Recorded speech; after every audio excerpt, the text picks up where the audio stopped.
Hey guys, just wanted to give everybody a quick update. So far everything's looking good here in Jacksonville. Don't know how long that's going to last. This storm is supposed to be pretty crazy, and as long as it stays off the coast, we'll be alright, but they don't really know yet.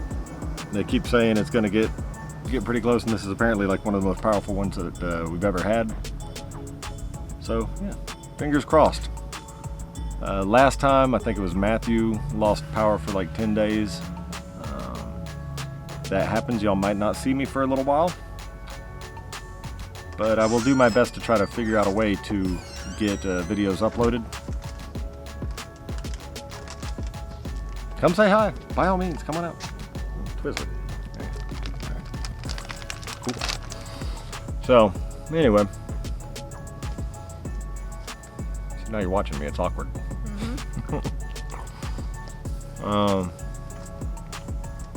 I like Twizzler. She knows how to make me happy. So anyway, I'll be doing my best to keep everybody up to date. If you're interested, it'll give me something to do. And yeah, hopefully nothing gets destroyed. Hopefully everybody's safe, most important. And yeah, we'll see how it all goes. Finish my Twizzler.